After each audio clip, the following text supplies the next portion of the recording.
It's Tom Altieri, New Jersey Mortgage Services. Maybe you can stop renting. I put together a video on FHA mortgages. It'll give you a little insight to what they are and how they work, and it may be something that'll help you stop renting and buy a home of your own. Now, if you stay till the very end of the video, at the end I'm going to tell you a spot where you can find very affordable houses throughout the state of New Jersey. Okay, watch the video, enjoy. In this presentation, we're going to talk about what your best mortgage option might be, and that just might be an FHA low down payment mortgage. What does FHA stand for? Well, it's the Federal Housing Administration. It's a part of the government under the Department of Housing and Urban Development. So what's important for you to know is FHA does not give out mortgages or lend money.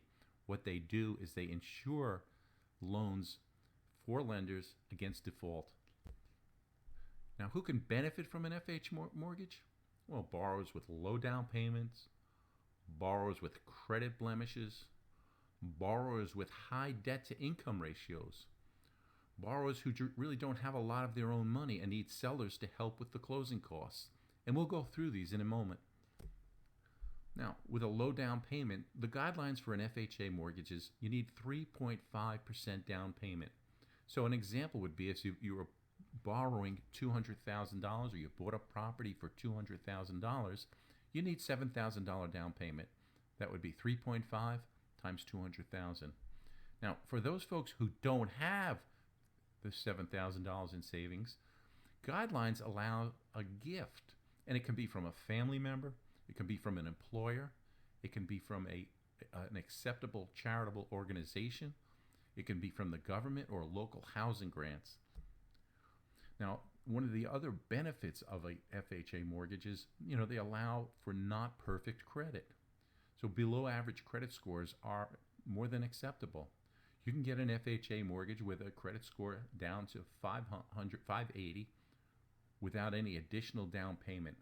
What I mean by that is FHA mortgages will allow to even go lower, and some lenders will lend down to 550, 560, but they'll require a 10% down payment instead of 3.5%.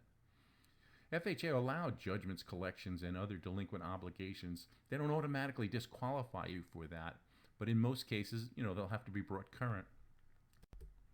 Now, cash to close. Sometimes, borrowers really, they just have about enough money to buy the house with the 3.5% down, maybe a little bit of money in reserve. What FHA allow you to do is allow the seller to pay up to 6% of your actual legitimate closing costs and prepaids. Closing costs, for example, would be your attorney fee, your title, recording fees, items such. Prepaids would be your escrow account, prepaid interest.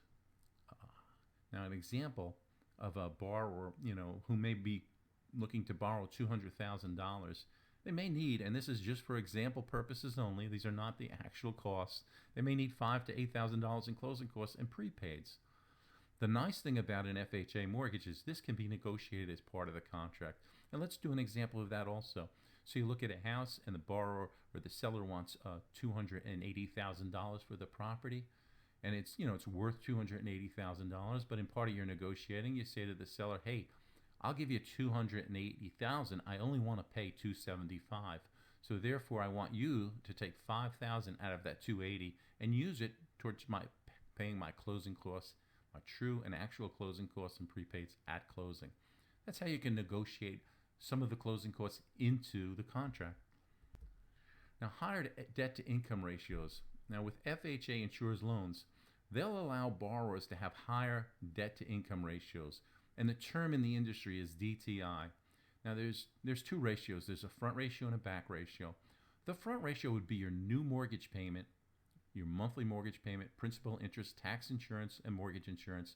And you would divide that into your gross monthly income. And you'd come up with a front ratio. And then you'd come up with a back ratio by taking that and also adding your other debt. For example, car payments, student loans, or any other debt you may have. You'll add that into the new housing payment and divide that into your gross monthly income. Now, in some cases, with FHA mortgages, you can have a front ratio as high as 47% and a back ratio as high as 55%. And I've had some lenders do that. Whereas if you go into conventional financing, the ratios are somewhere around 36.43. Generally up to 45 on the back end can get an approved. If you need to go higher than that, you really need some good compensating factors, and Fannie Mae and Freddie Mac or conventional type financing will go up to 50 with good compensating factors. Other than that, FHA, is the place to go if you have high debt to income ratios. The costs associated with an FHA mortgage is mortgage insurance, and there's two costs. One is the upfront mortgage insurance, which that premium is 1.75% of the total loan amount. And I do an example here. If you had a $120,000 or $200,000 mortgage times 1.75%, the mortgage insurance premium upfront would be $3,500. The nice thing about FHA is they'll finance it into the loan amount, so the amount of your total borrow would be $2,035. Then there's an annual premium that has to be paid, and that's 0.85%. And what happens there is that's paid on a monthly basis. So if you took $200,000 times 0.85 and divided by 12 months, you'd come up with a monthly premium payment of $141.66 on a $200,000 loan. Something to remember on an FHA mortgage, the annual or the monthly never goes away. At one time it did go away when the loan, or after 60 months. Conventional financing, when the loan drops below the 80% mark, it can go away. But now with FHA mortgages, it stays through the life of the loan. So let's just recap the benefits of an FHA insured mortgage. First and foremost, low down payment, as little as 3.5% down. It can be a gift. Marginal credit, blemish credit, it's going to be acceptable. Rates are usually lower than conventional financing, which is great because it'll compensate for the additional charge in PMI. So with a lower rate, it'll offset that PMI. Now with conventional financing, they have huge adjustments, especially, for example, if you had a low credit score. Let's say your credit score was around 640 and you're putting 5 or 10% down. They're really going to bang you up with adjustments for rate. Whereas with FHA, your rate's going to pretty much remain the same. And last but not least, if you can afford a higher debt ratio, you can take on a little more income than Fannie or Freddie or conventional finance will allow. FHA. Hi, it's Tom. I'm back. I hope you found that little video informative, and just maybe you're starting to think that maybe I don't have to rent anymore. Maybe I can buy a house. Well, you're going to find a little link after this video, or you may find one right in this video, depending where you're watching it. What I want you to do is click on that link. We'll provide you a pre-approval to help you determine whether or not you can qualify for an FHA mortgage. It's no obligation. And also, what I'm going to have for you on that link is when you go to that page, I'm going to have a little button for you, and that button's going to take you to a place where you could find super affordable houses throughout the state of New Jersey. In the meantime, if you have any questions, I'm always accessible. 732-239-1642. Tom Altieri, New Jersey Mortgage Services.